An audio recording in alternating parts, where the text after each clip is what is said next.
di sebuah kampung kecil yang dibelah oleh sungai berliku, tinggal seorang perempuan bernama Sari bersama anak laki-lakinya, Ardi. Rumah mereka sederhana, dinding kayu yang sudah dimakan usia, atap seng yang kadang berisik ketika hujan deras turun. Meski serba terbatas, Sari selalu berusaha membuat rumahnya hangat, dengan cerita malam, secangkir teh hangat, dan senyum yang tak pernah pudar untuk Ardi. Sari bukan perempuan yang menuntut banyak pada hidup. Ia bekerja merajut kain untuk tetangga, menerima apa yang datang, dan mengajarkan Ardi untuk bersyukur. Namun ada satu hal yang selalu mengusik hatinya. Doa-doa yang tak pernah mendapat jawaban. Selama bertahun-tahun ia berdoa agar suaminya, Bayu, yang hilang saat melaut 5 tahun lalu, pulang atau setidaknya ada kabar. Doa itu tak pernah terjawab. Ia juga berdoa agar Ardi tidak perlu mengalami kesusahan yang sama, agar anaknya mendapat kesempatan sekolah yang layak.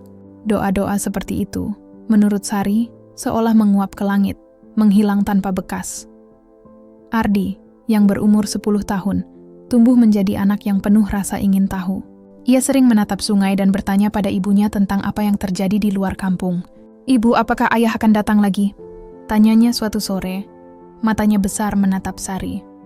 Sari menelan rasa sakit yang sudah lama ia simpan. Ia tidak berbohong pada Ardi. Ia hanya berkata, "Kita tidak tahu, Nak. Tapi yang penting, kita terus berdoa dan berusaha." Jawaban itu menjadi ritual malam, sebuah kalimat sederhana yang menguatkan sementara. Di kampung, ada juga hal lain yang membuat Sari sering termenung. Sebuah rumah besar di ujung jalan yang kosong selama bertahun-tahun. Rumah itu milik Pak Harto, saudagar yang pernah tinggal di sana bersama keluarganya. Suatu hari, terdengar kabar bahwa rumah itu akan dijual, dan pembeli baru berniat membangun pabrik kecil di dekat sungai. Banyak warga khawatir. Pabrik berarti pekerjaan, benar, tapi juga polusi yang bisa merusak sumber hidup mereka, ikan dan air sungai. Di pertemuan warga, suara-suara saling bersahut. Ada yang ingin menjual tanah untuk mendapat uang, ada yang menolak keras. Sari semakin sering mengangkat doa. Ia berdoa agar kampungnya tetap aman, agar anak-anak bisa bermain di sungai tanpa takut, dan agar keputusan yang diambil tidak menghancurkan kehidupan mereka. Ia merasa doa-doanya tidak berdampak, seperti doa suaminya yang tak pernah kembali. Namun di balik itu semua, ada satu doa kecil lain yang ia simpan rapat-rapat, supaya Ardi tak kehilangan masa kecilnya karena pilihan orang dewasa. Suatu malam, ketika bulan hampir bulat dan angin membawa aroma tanah basah, Ardi pulang terlambat dari sekolah. Ia menahan napas. Wajahnya penuh kegembiraan, namun juga ada sesuatu yang gelisah. "Ibu, hari ini aku bertemu Pak Dedi dari kota. Beliau bilang ada orang yang mau membantu anak-anak belajar membaca kalau kita mau ikut programnya. Mereka juga menawarkan beasiswa untuk anak yang pintar." Mata Ardi berbinar. Sari merasakan campuran haru dan lega. Sebuah jawaban langsung terhadap salah satu doa yang selama ini ia bisikkan. Kesempatan untuk Ardi belajar. Di sisi lain, tawaran bantuan pendidikan itu datang dari sebuah yayasan yang mempunyai rencana untuk membantu kampung. Dengan catatan ada dukungan dana dari investasi. Itu berarti ada kemungkinan pabrik diambil alih atau dialihkan fungsinya. Diskusi di balai kampung menjadi lebih tegang. Pendapat terbagi. Sari merasa berada di persimpangan. Ia tahu kesempatan bagi Ardi langka. Tapi ia juga takut perubahan itu akan membuat sumber hidup tetangga hilang. Malam itu Sari duduk di beranda, menatap bintang-bintang yang redup. Ia mengingat doa-doa yang tidak pernah mendapat jawaban. Suaminya, kabar yang tak datang, rezeki yang sering lewat, namun sekarang ada sesuatu yang berbeda. Sebuah celah kecil, sebuah kesempatan yang mungkin, yang datang bukan dari langit seperti yang sering ia bayangkan, melainkan dari jalanan, dari orang-orang yang bergerak. Ia bertanya-tanya apakah itu jawaban. Jika memang jawaban, kenapa terasa setengah? Kenapa harus disertai risiko bagi banyak orang? Esoknya Sari berbicara pada tetangga dengan sederhana. Ia mengajak semua duduk melingkar, mendengar cerita Pak Dedi, mendengarkan rencana yayasan, lalu menanyakan pada mereka apa yang paling penting. Di antara perdebatan, muncul suara Ardi. "Ibu, mungkin bantuan itu bisa diambil, tapi pabriknya kita minta dibuat jauh dari sungai. Kita juga bisa minta mereka bantu pelatihan kerja yang tidak merusak lingkungan." Anaknya yang kecil memberi saran dengan polos, sesuatu yang membuat banyak orang terdiam. Kata-kata Ardi membuka kemungkinan kompromi yang belum terpikirkan. Perlahan, obrolan itu berubah dari adu argumen menjadi usaha mencari titik temu. Mereka membuat daftar. Apa yang akan diperoleh jika menerima bantuan, dan apa risikonya. Mereka juga menuliskan syarat-syarat yang penting, perlindungan sungai, pembagian keuntungan untuk warga, dan program pendidikan untuk anak-anak. Tampaknya, doanya Ardi, yang juga doa Sari, mulai menemukan bentuknya melalui tindakan bersama, bukan jawaban instan, melainkan proses negosiasi yang panjang. Di sela-sela pertemuan, Sari menyadari sesuatu yang lebih halus. Doa yang selama ini terasa tak pernah dijawab, bukan berarti tidak berbuah. Doa-doa itu telah membentuk cara ia memandang hidup. Sabar, tidak mudah menyerah, selalu siap melihat peluang kecil. Ketika kesempatan itu datang, ia tahu bagaimana menimbangnya, karena doa telah menumbuhkan kesadaran untuk menjaga hal-hal yang penting. Itu bukan jawaban satu kata, itu proses yang mematangkan. Malam itu, ketika Sari menidurkan Ardi, ia menatap anaknya dan bergumam pelan, "Terima kasih, ya." Bukan karena doa langsung dikabulkan dalam bentuk yang sempurna, tapi karena ada gerakan, harapan yang berubah menjadi tindakan. Di bawah naungan atap yang berderit, Sari menutup mata dengan hati yang agak lebih ringan. Ia tahu jalan masih panjang, bahwa keputusan tentang pabrik belum ditetapkan, dan bahwa banyak hal mungkin terjadi. Tetapi ada satu hal yang kini jelas baginya. Doa yang tak pernah dijawab ternyata tidak selalu kosong. Kadang jawaban datang lewat langkah-langkah kecil orang-orang, lewat ide anak kecil, lewat keberanian untuk berkata tidak pada hal-hal yang merusak. Gambaran pagi berikutnya, matahari memantul di permukaan sungai, anak-anak berlari menuju sekolah, dan Sari yang berjalan sabar membawa sekeranjang kain rajutan. Di dalam benaknya, doa-doa lama tidak lenyap. Mereka menunggu saatnya untuk berubah bentuk, menjadi tindakan, menjadi kesempatan, atau, siapa tahu, menjadi penyelamat yang tak terduga. Beberapa minggu telah berlalu sejak pertemuan warga di balai kampung. Suasana di sana kini berbeda, lebih hidup, tapi juga penuh tanda tanya. Setelah banyak perdebatan, akhirnya warga sepakat untuk menerima tawaran yayasan pendidikan, asalkan pabrik tidak dibangun di tepi sungai. Keputusan itu membuat sebagian orang lega, tapi sebagian lain ragu. Apakah pihak kota akan benar-benar menepati janji mereka? Sari duduk di beranda rumahnya, menatap anaknya yang sedang belajar menulis di papan kecil. Di tangannya, selembar surat dari pihak yayasan. Ardi resmi diterima dalam program beasiswa. Matanya berkaca-kaca. Rasa syukur dan takut bercampur menjadi satu. Ia teringat doa-doanya dulu, yang setiap malam ia panjatkan dengan penuh harap. Ya Tuhan, cukup beri Ardi kesempatan untuk belajar, untuk punya masa depan yang lebih baik. Kini, kesempatan itu datang, tapi dengan banyak konsekuensi yang belum jelas. Ardi, yang biasanya ceria, tampak berbeda akhir-akhir ini. Ia tahu ibunya bahagia, tapi ia juga menyadari bahwa ada perubahan besar yang akan datang. Sekolah barunya terletak di kota kecil yang berjarak 2 jam perjalanan dari kampung. Artinya, ia harus tinggal di asrama selama beberapa waktu. "Aku nggak apa-apa, Bu," katanya mencoba tersenyum. "Aku janji akan belajar sungguh-sungguh." Namun, di balik senyum itu, Sari bisa melihat ada rasa takut di mata anaknya. Takut berpisah, takut menghadapi dunia baru. Hari keberangkatan pun tiba. Warga kampung datang mengantar. Ibu-ibu membawa makanan, bapak-bapak menepuk bahu Ardi sambil memberi nasihat. Sari menyiapkan bekal sederhana, nasi, telur, dan kue buatan sendiri. Ketika bus mulai berjalan, Sari menggenggam tangan Ardi erat-erat. Ia tidak menangis, tapi hatinya seolah bergetar. Saat bus itu perlahan menjauh, ia berbisik lirih, "Selamat belajar, nak. Jangan takut. Doa ibu selalu bersamamu." Sejak hari itu, hari-hari Sari terasa sepi.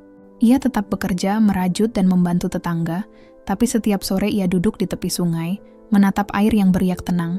Sungai itu menjadi teman lamanya, saksi dari semua doa dan harapan yang belum selesai. Ia sering bertanya dalam hati, apakah aku sudah melakukan hal yang benar? Apakah doa-doa yang dulu belum dijawab sebenarnya sedang mengarah ke jalan ini? Sementara itu, di kota kecil tempat Ardi belajar, segalanya terasa baru dan membingungkan. Anak-anak di sekolah itu berasal dari berbagai daerah. Ada yang pandai bicara, ada yang pendiam, ada juga yang suka mengejek. Ardi dengan logat kampungnya yang kental, sering diejek oleh teman sekamarnya. "Hei, si anak sungai, kamu bisa nulis enggak?" kata salah satu anak sambil tertawa. Ardi tidak membalas. Ia hanya diam, mengingat pesan ibunya. Kalau ada orang yang menyakitimu, balaslah dengan kebaikan, bukan kemarahan. Tapi diam juga bukan hal mudah. Kadang malam-malam ia menangis pelan, memeluk tas kecil pemberian ibunya, berdoa agar waktu cepat berlalu. Suatu hari ketika pelajaran sedang berlangsung, Ardi membuat kesalahan kecil dalam ulangan. Ia menulis angka salah. Guru yang baik hati, Bu Rina, memanggilnya seusai kelas. "Kamu tahu, Ardi," katanya lembut. "Kesalahan itu bukan akhir, tapi awal untuk belajar. Kamu anak yang tekun. Jangan biarkan rasa takut membuatmu berhenti." Kata-kata itu menenangkan hatinya. Ardi mulai lebih berani bertanya, lebih rajin belajar, dan perlahan-lahan nilai-nilainya naik. Namun, kehidupan tidak berjalan semulus itu. Kabar dari kampung mulai berubah. Ternyata, pihak yayasan memang menepati janji tentang pendidikan, tapi investor lain, bukan dari yayasan, mulai membangun pabrik di hulu sungai, jauh dari batas yang dijanjikan. Air sungai mulai keruh, ikan berkurang, dan beberapa warga mulai mengeluh sakit kulit. Sari mendengar kabar itu dari tetangga, dan hatinya kembali gelisah. Jangan-jangan kita salah memilih jalan, pikirnya. Ia mulai menyesal, merasa bahwa keputusan menerima bantuan mungkin telah membuka pintu lain yang berbahaya. Tapi apa daya, semua sudah terjadi. Suatu malam saat hujan turun deras dan petir menyambar, Sari bermimpi. Dalam mimpinya, ia melihat Bayu, suaminya yang hilang, berdiri di tepi sungai. Wajahnya tenang, matanya memandang lembut. "Sari," katanya pelan, "kadang Tuhan tidak mengabulkan doa, karena Ia ingin kau berjalan lebih jauh untuk menemukan jawabannya sendiri. Jangan takut pada jalan yang belum kau pilih." Sari terbangun dengan air mata mengalir di pipinya. Entah mimpi itu nyata atau hanya bayangan rindu, tapi kata-kata itu menancap dalam. Keesokan harinya, Sari memutuskan untuk bertindak. Ia pergi menemui kepala kampung dan mengusulkan agar mereka mendatangi pabrik yang baru dibangun untuk meminta penjelasan. Ia tidak ingin hanya menunggu nasib seperti dulu ketika Bayu hilang. "Kita harus menjaga sungai ini, karena sungai ini yang memberi makan anak-anak kita," katanya tegas. Beberapa warga mendukung, beberapa ragu, tapi akhirnya rombongan kecil pun berangkat. Pertemuan itu berlangsung lama dan tegang. Pihak pabrik berdalih bahwa mereka sudah mendapat izin dari pemerintah daerah. Namun Sari dan warga menunjukkan foto-foto air sungai yang mulai berubah warna, juga bukti bahwa banyak ikan mati. Perdebatan panjang berakhir dengan satu keputusan penting. Pabrik akan sementara dihentikan sampai dilakukan pemeriksaan ulang oleh Dinas Lingkungan. Sari tidak tahu apakah keputusan itu akan bertahan lama. Tapi untuk pertama kalinya dalam hidupnya, ia merasa kuat. Ia tidak hanya berdoa, ia bertindak. Beberapa minggu kemudian, Ardi pulang untuk liburan sekolah. Ia mendapati ibunya terlihat lebih lelah tapi juga lebih bahagia. Ketika ia tahu apa yang telah dilakukan ibunya, matanya berbinar bangga. "Ibu sekarang seperti pahlawan," katanya sambil tertawa kecil. Sari tersenyum. "Bukan pahlawan, Nak. Ibu cuma ibu yang nggak mau diam kalau sesuatu yang kita cintai terancam." Malam itu, mereka duduk bersama di tepi sungai. Airnya mulai jernih lagi, meski belum sepenuhnya pulih. Sari menatap anaknya yang kini tampak lebih dewasa, lalu berbisik dalam hati. "Mungkin doa yang dulu tidak dijawab bukan karena Tuhan tidak mendengar, tapi karena Ia menunggu saat di mana aku cukup kuat untuk berjalan sendiri." Dan saat itulah Sari sadar, setiap jalan yang tampak salah, setiap doa yang terasa hampa, mungkin sebenarnya sedang menuntunnya pulang ke keberanian, ke keyakinan, dan ke cinta yang lebih dalam. Sungai itu tetap mengalir, seperti hidup yang tak pernah berhenti. Namun kini, Sari tidak lagi sekadar menatapnya dengan pasrah, melainkan dengan rasa syukur. Karena akhirnya ia mengerti, kadang doa yang tak dijawab justru menjadi jawaban yang paling menyelamatkan. Pagi itu, embun masih menempel di ujung daun, dan suara ayam jantan terdengar bersahut-sahutan dari kejauhan. Sari bangun lebih awal dari biasanya. Udara terasa lebih sejuk, dan sinar matahari menembus celah-celah dinding rumah kayunya. Hari itu istimewa. Bukan karena ada perayaan, tapi karena perasaan damai yang entah dari mana datangnya. Sudah lama Sari tidak merasakan ketenangan seperti itu. Beberapa bulan telah berlalu sejak peristiwa besar di kampung. Pabrik yang dulu sempat mencemari sungai akhirnya resmi ditutup oleh pihak berwenang. Pemeriksaan membuktikan bahwa limbahnya memang berbahaya. Meski prosesnya panjang dan melelahkan, perjuangan Sari dan warga tidak sia-sia. Sungai kini perlahan pulih, dan ikan-ikan kecil mulai muncul lagi di permukaan. Anak-anak kembali bermain di tepinya, berlarian sambil tertawa. Namun, kehidupan tidak serta-merta menjadi sempurna. Setelah penutupan pabrik, sebagian warga kehilangan pekerjaan. Ada yang marah, ada yang menyesal, tapi banyak juga yang mencoba bangkit dengan cara baru. Sari, bersama beberapa ibu kampung, memutuskan untuk membuka usaha kecil olahan hasil sungai membuat ikan asin, kerupuk, dan sambal khas kampung. Awalnya sederhana, tapi berkat ketekunan dan kerjasama, usaha itu mulai dikenal hingga ke pasar kota.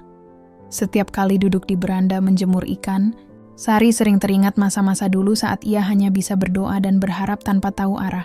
Sekarang, tanpa sadar, doa-doa itu menjelma menjadi tindakan nyata. Ia tidak lagi merasa menjadi korban dari nasib. Ia belajar menjadi bagian dari perubahan. Di kota kecil, Ardi juga terus tumbuh. Sekarang ia duduk di kelas 2 SMP. Anak itu bukan lagi bocah pemalu yang dulu takut berbicara. Ia sudah terbiasa mempresentasikan tugas di depan kelas, dan bahkan dipercaya menjadi ketua kelompok belajar. Namun meski kehidupannya di kota mulai nyaman, ia selalu menunggu waktu libur untuk pulang ke kampung. Ketika Ardi pulang libur pertengahan semester, ia membawa kabar yang membuat ibunya terharu. "Bu, sekolah mau kerja sama dengan kampung kita. Mereka mau bantu bikin taman baca dan pelatihan komputer untuk anak-anak di sini." Sari terdiam beberapa saat. Ia menatap anaknya lama, lalu tersenyum bangga. "Tuhan benar-benar punya cara yang tak bisa kita duga-duga, ya nak." Program itu pun dimulai. Ardi menjadi jembatan antara pihak sekolah dan warga kampung.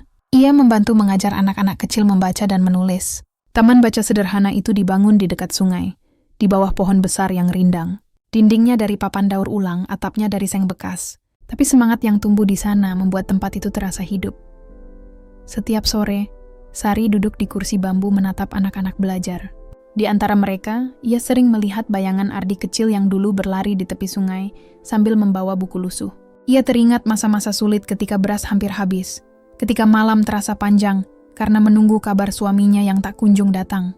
Semua kenangan itu kini terasa seperti luka yang telah sembuh. Masih ada bekasnya, tapi tak lagi menyakitkan. Namun kehidupan kembali membawa kejutan. Suatu sore datanglah seorang pria paruh baya ke kampung mereka. Tubuhnya kurus, kulitnya gelap, rambutnya sudah banyak uban. Ia berjalan perlahan menyusuri jalan tanah menuju rumah Sari. Orang-orang yang melihatnya mulai berbisik-bisik. "Itu bukan Pak Bayu?" Suara lirih mulai terdengar di antara warga. Sari yang sedang menjemur ikan mendongak. Sekilas matanya tidak percaya dengan apa yang ia lihat. Tapi langkah kaki, sorot mata, dan senyum yang perlahan muncul di wajah pria itu membuat jantungnya berdegup kencang. "Bayu," suaranya hampir tak terdengar. Pria itu berdiri di hadapannya, menunduk, lalu menangis. "Maafkan aku, Sari. Aku baru bisa pulang sekarang." Tangis pun pecah. Bertahun-tahun doa yang terasa tak dijawab, ternyata hanya ditunda. Menunggu waktu yang tepat. Bayu menceritakan semuanya. Kapal yang ia tumpangi karam, dirinya terseret ombak hingga ke daerah lain, lalu dirawat oleh nelayan di pulau seberang.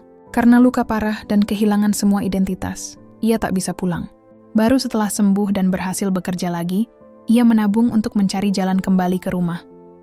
Sari hanya bisa mendengarkan dengan air mata mengalir. "Ya saya diperlukan penjelasan lebih banyak." Baginya, kepulangan Bayu sudah cukup. Di belakang rumah, Ardi yang mendengar suara ibunya berlari keluar. Saat melihat sosok ayah yang selama ini hanya ia kenal lewat cerita, ia terdiam sejenak. Lalu tanpa banyak kata, ia memeluk Bayu erat-erat. Ayah, ibu, dan anak itu akhirnya berkumpul kembali.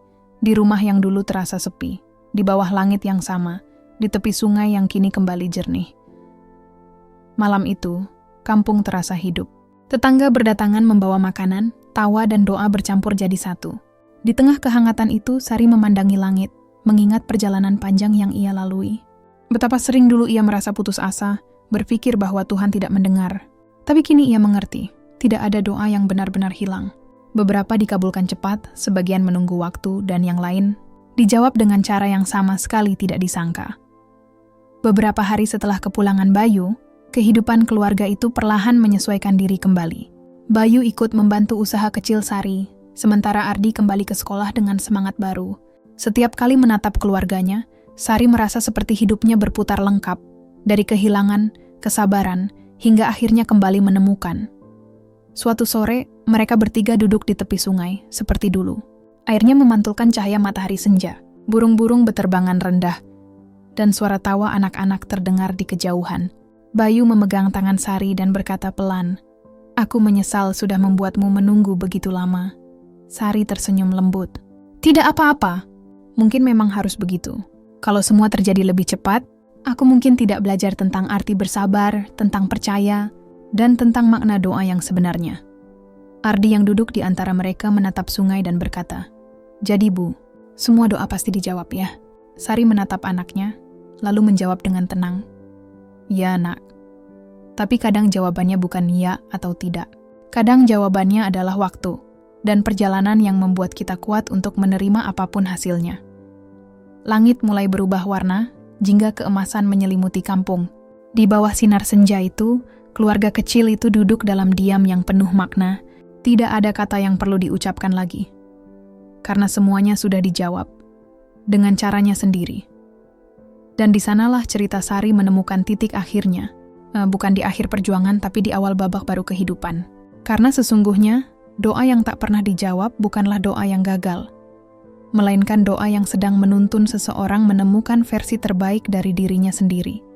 Sudah hampir 1 tahun sejak Bayu kembali ke rumah. Kampung itu kini tampak lebih hidup dari sebelumnya. Sungai yang dulu keruh telah benar-benar jernih, usaha kecil Sari berkembang pesat, dan taman baca yang Ardi bantu dirikan menjadi tempat favorit anak-anak kampung setiap sore. Hidup seolah berjalan damai, seperti lagu yang lembut tanpa nada sumbang. Namun, hidup jarang memberi kebahagiaan tanpa ujian baru. Sore itu, awan hitam menumpuk di langit barat. Angin membawa aroma tanah basah, pertanda hujan besar akan turun. Sari yang sedang menjemur ikan bergegas mengumpulkan hasil olahannya. "Bayu, bantu aku angkat ini ke dalam," serunya. Bayu keluar dari rumah dengan langkah cepat. Namun di tengah-tengah mereka bekerja, petir menyambar tak jauh dari sungai. Sekejap langit berubah muram, hujan pun turun deras mengguyur tanpa ampun. Sungai yang biasanya tenang mulai meluap, air berputar deras membawa ranting dan daun dari hulu. Warga kampung panik, berlarian menyelamatkan barang-barang. Beberapa rumah di tepi sungai terendam sebagian. Sari dan Bayu ikut membantu tetangga mengevakuasi anak-anak ke tempat yang lebih tinggi. Ardi yang sedang libur sekolah ikut turun tangan, membawa buku-buku dari taman baca agar tidak basah. Ketika malam tiba, banjir semakin tinggi. Lampu-lampu padam. Kampung hanya diterangi cahaya pelita dan senter seadanya. Sari duduk di atas perahu kecil bersama beberapa ibu-ibu, menenangkan anak-anak yang menangis. Bayu dan beberapa laki-laki kampung masih berjuang di tengah air, menambatkan perahu dan menolong warga yang terjebak di rumah mereka. Sari menggenggam tas kecil berisi buku doa dan foto keluarga. Di dalam kegelapan dan suara hujan, ia kembali berdoa. Kali ini bukan memohon sesuatu untuk dirinya sendiri, melainkan untuk keselamatan semua orang. Ya Tuhan, kalau dulu Engkau pernah menunda jawabanku demi kebaikan, maka kali ini aku mohon, jangan biarkan kami kehilangan harapan. Hujan baru reda menjelang pagi.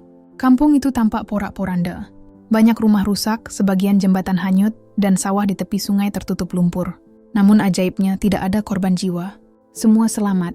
Orang-orang menyebutnya mukjizat. Sari menatap sungai yang kini tenang kembali, tapi hatinya tidak.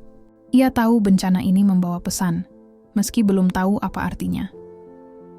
Dalam beberapa hari, bantuan datang dari kota. Relawan dan petugas mendirikan pos sementara. Ardi membantu membagikan makanan, sementara Bayu bersama warga memperbaiki rumah dan jembatan. Sari menjadi koordinator dapur umum, memasak untuk ratusan orang setiap hari. Ia tidak lagi sekadar berdoa. Ia bergerak, memberi semangat pada orang-orang yang hampir putus asa. Suatu malam, setelah semua orang tidur, Sari duduk di depan pos dapur, menatap langit yang mulai bersih. Ardi datang membawa segelas air hangat. "Ibu nggak istirahat?" tanyanya. Sari tersenyum kecil. "Belum nak. Ibu cuma lagi mikir. Dulu ibu selalu minta doa biar hidup kita tenang. Tapi ternyata, mungkin yang kita butuh bukan ketenangan, melainkan keberanian." Ardi menatap ibunya dengan penuh hormat. Ia tahu kalimat itu tidak datang dari kesedihan, tapi dari kekuatan. Beberapa minggu kemudian, keadaan mulai membaik. Warga bergotong royong membangun kembali rumah dan jembatan. Namun Sari menyadari bahwa sebagian besar lahan pertanian kini rusak total. Air banjir membawa lumpur tebal yang membuat tanah sulit ditanami lagi. Banyak warga bingung bagaimana akan melanjutkan hidup. Disinilah ide baru muncul, bukan dari Sari kali ini, tapi dari Ardi. Ia mengusulkan agar warga memanfaatkan lahan yang sudah rusak untuk membuat kolam ikan air tawar. "Kita bisa pelihara ikan lele atau nila, Bu. Air sungai masih bagus, tinggal kita alirkan ke kolam," katanya dengan semangat. Bayu yang mendengar usulan itu langsung tertarik. Ia tahu cara membuat jaring dan memelihara ikan, karena dulu ia seorang nelayan. Awalnya, banyak warga ragu. Mereka belum pernah mencoba beternak ikan. Tapi setelah Ardi dan Bayu menunjukkan rencana dan perhitungan sederhana, Beberapa keluarga setuju mencoba. Mereka bekerja sama membuat kolam kecil dari terpal, menggali parit-parit kecil agar air bisa mengalir. Dalam beberapa bulan, benih ikan yang ditanam mulai tumbuh. Hasilnya tak disangka-sangka. Ikan-ikan tumbuh sehat dan pembeli dari pasar kota mulai berdatangan. Warga yang dulu kehilangan sawah kini punya sumber penghasilan baru. Bahkan beberapa anak muda kampung ikut belajar membuat pakan ikan sendiri. Kampung itu berubah. Dari yang dulu hanya bergantung pada sungai dan sawah, kini mulai mandiri dengan usaha kolam ikan.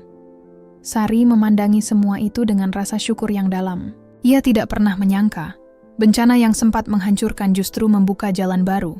Ia kembali teringat kata-kata suaminya dulu, saat pertama kali pulang. Tuhan kadang menutup satu pintu supaya kita belajar mengetuk pintu lain. Sekarang ia benar-benar mengerti maknanya. Pada suatu sore, Sari berjalan ke tepi sungai bersama Ardi. Di tangannya ada seikat bunga liar yang ia petik di jalan. Ia menatap air yang berkilau diterpa sinar matahari. Dulu ibu selalu mengira doa itu cuma tentang meminta sesuatu yang kita mau, katanya perlahan.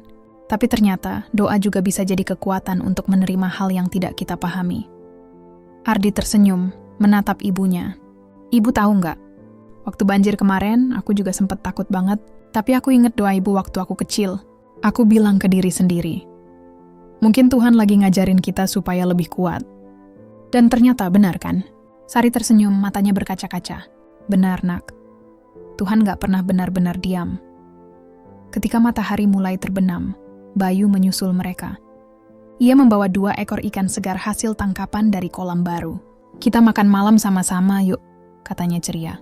Mereka berjalan pulang bertiga, menyusuri jalan kecil yang dikelilingi sawah hijau yang mulai tumbuh lagi.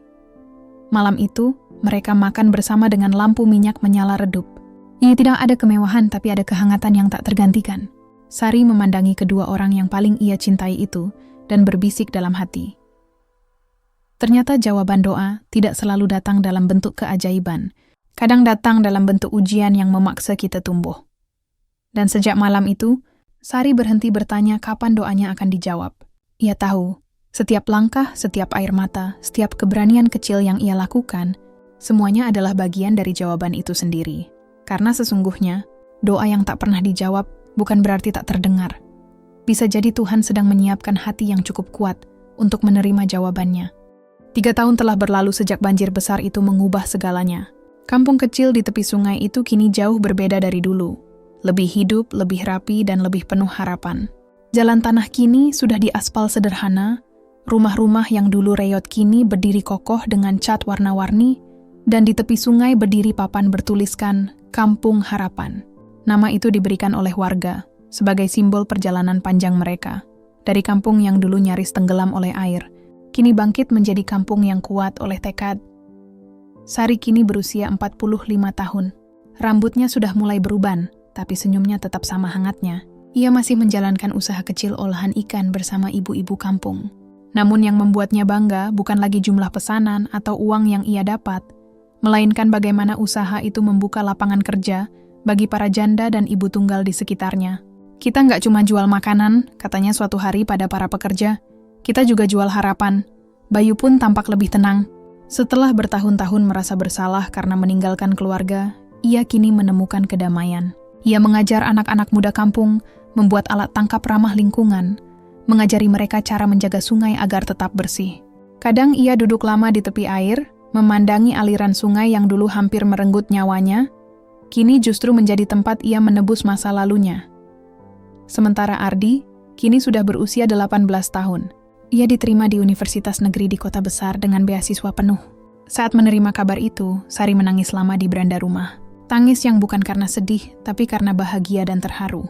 Dulu ia hanya berdoa agar anaknya bisa sekolah lebih tinggi. Tak pernah berani membayangkan sampai sejauh itu. Dan kini doa itu benar-benar menjadi nyata. Namun hari keberangkatan Ardi ke kota kembali menguji hati Sari. Meski ia sudah pernah melepas anaknya saat SMP dulu, kali ini terasa berbeda. Kini Ardi akan pergi jauh. Bukan hanya untuk belajar, tapi untuk membangun hidup barunya. Malam sebelum berangkat, mereka duduk bertiga di tepi sungai. "Bu," kata Ardi pelan, "kalau nanti aku sudah sukses, aku janji akan pulang. Aku pengen bangun sekolah di kampung ini. Biar anak-anak di sini nggak perlu ke kota untuk bisa pintar." Sari menatap anaknya lama. Matanya hangat, tapi di dalamnya tersimpan kerinduan yang mulai tumbuh bahkan sebelum perpisahan benar-benar terjadi. "Nak," jawabnya lembut, "jangan pulang karena janji. Pulanglah karena rindu. Karena rumah akan selalu nunggu kamu, kapanpun kamu mau kembali." Keesokan harinya, Ardi berangkat dengan bus menuju kota. Warga kampung ikut mengantar. Bayu menepuk bahu anaknya sambil berkata, "Pergilah sejauh mungkin, Di. Tapi jangan lupa, tempatmu berasal dari mana?" Ardi mengangguk sambil menahan air mata. Hari-hari setelah kepergian Ardi terasa hampa bagi Sari. Rumah yang biasanya ramai dengan tawa anaknya kini sepi. Setiap pagi ia tetap menyiapkan sarapan seperti biasa, seolah Ardi masih di rumah. Tapi perlahan, ia belajar untuk berdamai dengan kesunyian itu. Ia tahu, kehilangan sementara juga bagian dari cinta. Beberapa bulan kemudian, kabar baik datang. Ardi mengirim surat dan foto-foto dari kampusnya. Gedung-gedung tinggi, perpustakaan besar, dan teman-teman barunya dari berbagai daerah. Dalam suratnya ia menulis, "Bu, setiap malam aku selalu ingat doa ibu. Dulu aku kira doa cuma tentang meminta sesuatu. Tapi sekarang aku ngerti, doa juga bisa jadi cara kita menjaga hati supaya nggak menyerah. Bahkan waktu nggak ada yang bisa kita lihat selain gelap. Terima kasih sudah ngajarin aku cara berdoa, bukan cuma dengan kata-kata, tapi dengan ketulusan." Sari membaca surat itu berulang-ulang sampai hafal isinya. Ia menyimpannya di bawah bantal, seperti dulu menyimpan foto suaminya yang hilang. Setiap kali rindu, ia membacanya lagi, dan lagi, waktu terus berjalan. Usaha kecil kampung mereka makin dikenal. Bahkan pemerintah kota datang memberi penghargaan atas keberhasilan warga menjaga lingkungan sungai. Saat upacara kecil diadakan di balai kampung, nama Sari disebut sebagai tokoh inspiratif. Ia berdiri di depan warga, menatap semua wajah yang dulu bersama-sama berjuang dalam kesusahan. Dengan suara bergetar, ia berkata, "Saya dulu cuma seorang ibu rumah tangga biasa. Saya nggak punya banyak, tapi saya punya doa. Dan saya belajar doa itu bukan sihir yang membuat semua jadi mudah. Doa itu seperti benih. Kalau disiram dengan kesabaran, dijaga dengan kerja keras, dan dibiarkan tumbuh oleh waktu, maka suatu hari ia akan jadi pohon yang menaungi banyak orang." Orang-orang bertepuk tangan, beberapa bahkan meneteskan air mata. Kata-kata Sari sederhana, tapi datang dari hati yang telah ditempa oleh kehilangan, harapan, dan cinta. Malam harinya setelah acara selesai, Sari kembali duduk di tepi sungai bersama Bayu. Airnya berkilau terkena pantulan bulan. Suaminya berkata pelan, "Aku kadang masih merasa bersalah, Sar." Sari menoleh, tersenyum lembut. "B, kalau waktu bisa diulang, aku nggak mau mengubah apapun.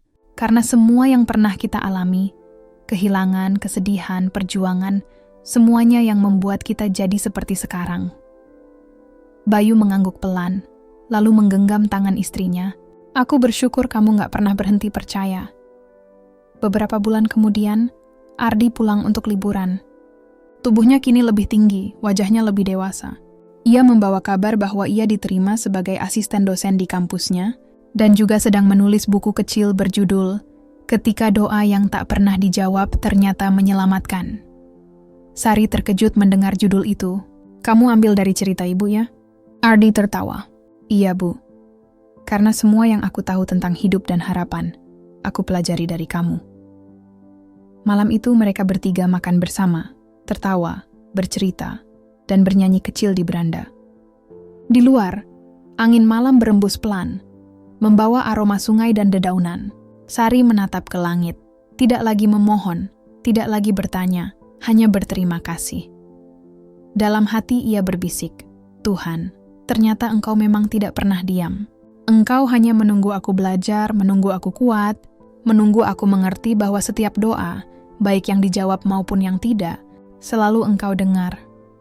Dan disitulah perjalanan panjang itu menemukan maknanya, bukan akhir yang sempurna, tapi ketenangan yang tulus.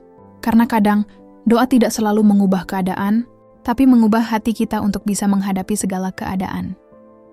Sari menatap suami dan anaknya yang tertawa di bawah cahaya lampu minyak, dan untuk pertama kalinya setelah bertahun-tahun, ia tahu, hidupnya telah kembali utuh. Bukan karena semua doanya dikabulkan, tapi karena ia belajar memahami bahwa setiap doa memiliki waktunya sendiri untuk menjadi nyata. Tahun demi tahun berlalu. Kampung Harapan kini tak lagi sama seperti dulu. Di pinggir sungai yang dulu menjadi saksi perjuangan, kini berdiri taman kecil dengan papan kayu bertuliskan, Taman Doa, tempat kita belajar bersyukur. Papan itu dibuat oleh Ardi sendiri, sebagai hadiah untuk ibunya. Ia ingin setiap orang yang datang ke tempat itu bisa berhenti sejenak, mengingat bahwa keajaiban tidak selalu datang dalam bentuk besar. Kadang hanya berupa ketenangan yang pelan-pelan tumbuh di hati. Sari kini berumur 50 tahun. Tubuhnya mulai rapuh, tapi semangatnya masih kuat. Setiap pagi, ia berjalan menyusuri tepi sungai sambil membawa sekeranjang bunga air. Ia menebarkannya perlahan ke air, bukan untuk ritual apapun, tapi sebagai cara sederhana mengucap terima kasih pada alam yang telah menemaninya selama hidup. Air ini saksi, katanya suatu kali pada cucu kecil tetangganya. Kalau kita jaga dengan cinta, dia juga akan menjaga kita. Bayu sekarang mengurus kelompok nelayan kampung, sementara Ardi sudah lulus kuliah dan bekerja di kota. Ia jarang pulang, tapi setiap kali sempat, ia selalu kembali ke rumah dengan membawa cerita baru dan buku-buku untuk anak-anak kampung. Walau sering berjarak, hubungan mereka tak pernah renggang. Justru jarak itulah yang mengajarkan Sari arti baru dari cinta. Bahwa cinta sejati bukan tentang selalu bersama, tapi tentang selalu mendoakan, bahkan ketika jauh. Namun kehidupan selalu punya cara menghadirkan ujian yang tak terduga. Suatu pagi, Sari jatuh pingsan di dapur saat sedang menyiapkan sarapan. Bayu yang panik segera memanggil tetangga dan membawanya ke puskesmas. Setelah diperiksa, dokter mengatakan bahwa Sari mengalami kelelahan parah dan tekanan darah tinggi yang sudah lama ia abaikan. Ia butuh istirahat total, kata dokter tegas. Berita itu membuat seluruh kampung khawatir. Sari, yang selama ini menjadi penggerak dan penyemangat bagi banyak orang, kini harus terbaring lemah di tempat tidur. Hari-harinya yang dulu dipenuhi, tawa anak-anak dan aroma ikan asin kini berganti dengan suara jam dinding dan dengung kipas angin. Tapi meski tubuhnya lemah, hatinya tetap tegar. Setiap malam, Bayu duduk di sampingnya, memijat tangannya perlahan. Kadang mereka berbicara pelan, kadang hanya diam bersama. Suatu malam, di tengah kesunyian, Sari berkata dengan suara lirih, "Bay, aku nggak takut sakit. Aku cuma takut belum sempat bilang makasih atas semua hal yang sudah kamu dan Ardi lakukan buatku." Bayu menatapnya lama, matanya basah. "Kamu nggak perlu bilang apa-apa lagi, Sar. Semua yang kamu lakukan buat kita sudah lebih dari cukup. Kamu itu napasnya rumah ini." Minggu berikutnya, Ardi pulang mendadak dari kota. Begitu melihat ibunya, ia langsung memeluk dan menangis. "Bu, maafin aku jarang pulang," katanya pelan. Sari tersenyum samar. "Kamu nggak perlu minta maaf, nak. Ibu justru bahagia kamu bisa berdiri sendiri. Dulu ibu berdoa supaya kamu kuat. Dan lihat sekarang, doa itu dikabulkan." Selama beberapa minggu berikutnya, rumah Sari kembali ramai. Tetangga datang bergantian membawa makanan dan buah. Anak-anak kecil yang dulu belajar di taman baca kini sudah remaja dan datang menjenguk gurunya. Sari menatap mereka dengan bangga. Ia tahu, meski tubuhnya melemah, pengaruh dari perjuangannya akan terus hidup lewat mereka. Pada suatu sore yang tenang, Sari meminta Bayu dan Ardi menemaninya ke tepi sungai. Dengan langkah pelan, mereka berjalan bersama. Angin bertiup lembut, membawa aroma air dan bunga liar. Mereka duduk di bangku kayu di dekat papan Taman Doa. Sari menatap aliran air yang berkilau diterpa matahari senja. "Dulu," katanya pelan, "ibu sering marah sama Tuhan karena merasa doa ibu nggak pernah dijawab. Tapi sekarang, ibu baru sadar. Mungkin Tuhan tidak menjawab karena ia ingin ibu tetap berdoa. Karena disitulah kekuatan ibu tumbuh." Ardi menggenggam tangan ibunya erat-erat. Ia tahu kalimat itu bukan sekadar kata-kata, melainkan warisan kehidupan yang akan selalu ia bawa. "Bu, semua orang di kampung ini sayang sama ibu. Tanpa ibu, mereka mungkin nggak akan punya harapan sebesar ini." Sari tersenyum lembut. "Ibu cuma menanam, nak. Tuhan yang menumbuhkan." Matahari perlahan tenggelam di ufuk barat. Bayu membantu Sari berdiri dan mereka berjalan pulang bersama. Di tengah perjalanan, Sari berhenti sejenak, menatap ke arah sungai untuk terakhir kalinya hari itu. "Kalau suatu saat ibu nggak ada," katanya dengan suara nyaris berbisik, "tolong jaga sungai ini. karena disinilah semua doa kita pernah berlabuh. Bayu dan Ardi tak menjawab, hanya mengangguk pelan. Beberapa bulan kemudian, kesehatan Sari semakin menurun. Tapi anehnya, ia tampak lebih damai dari sebelumnya. Ia lebih banyak tersenyum, lebih banyak berterima kasih untuk hal-hal kecil. Secangkir teh hangat, kicau burung pagi, atau sapaan anak-anak yang lewat di depan rumah. Suatu malam, sebelum tidur, ia menatap Ardi dan berkata, "Hidup ini nggak selalu tentang apa yang kita dapat, tapi tentang apa yang bisa kita syukuri." Ardi mengangguk, menahan air mata. Keesokan paginya, Sari pergi dengan tenang.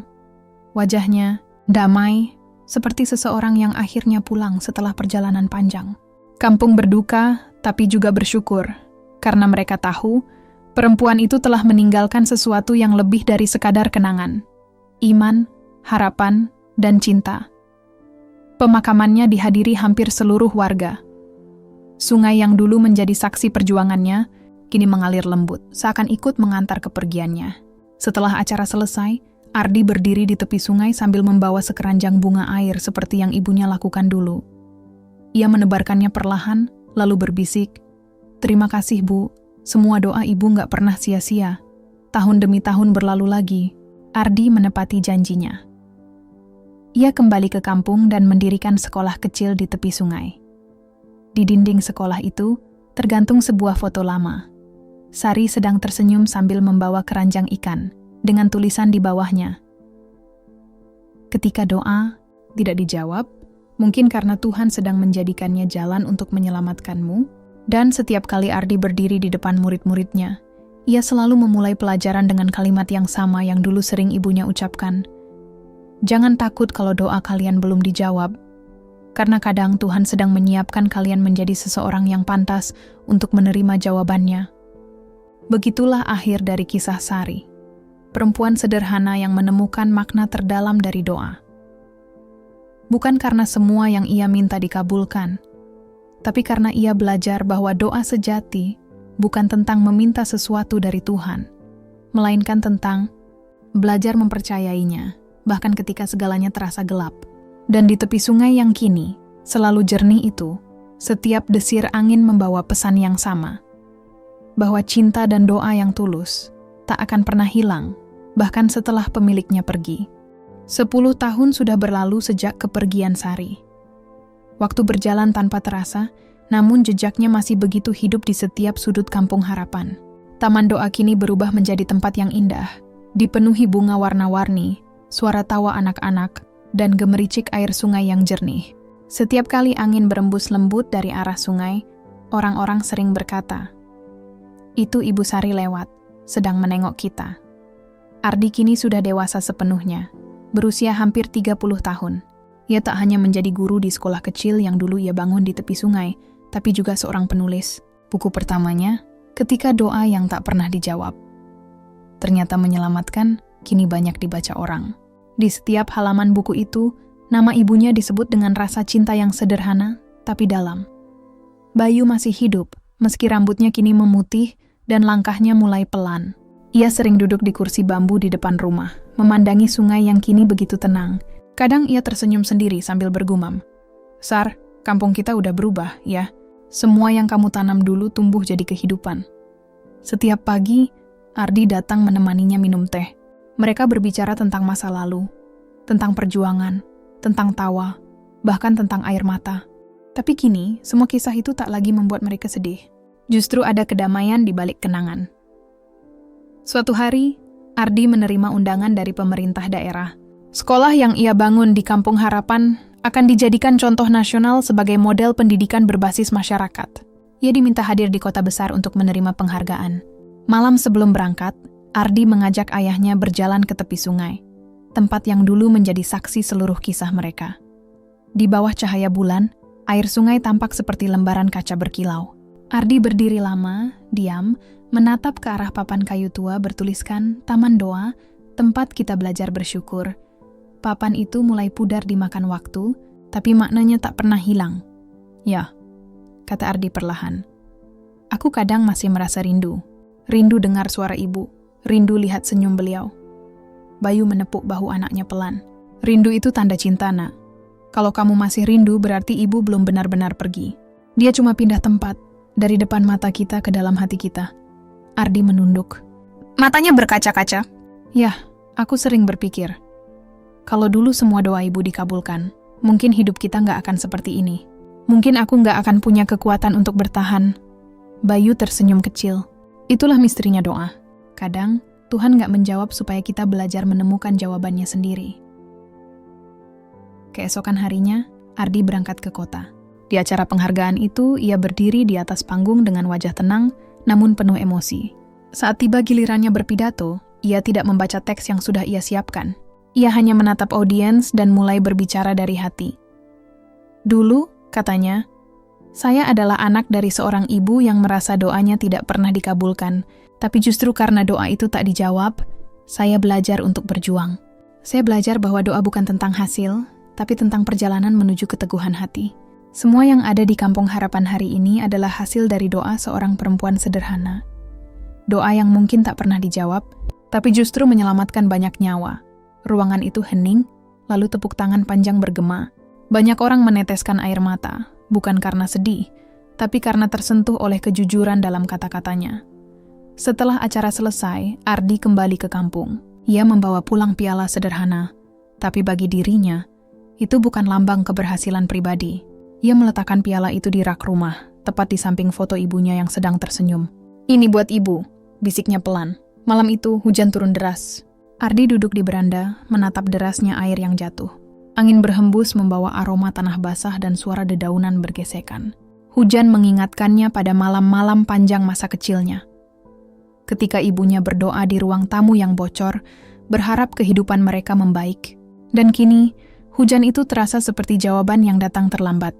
Lembut, penuh makna tapi nyata. Beberapa hari kemudian, Bayu jatuh sakit.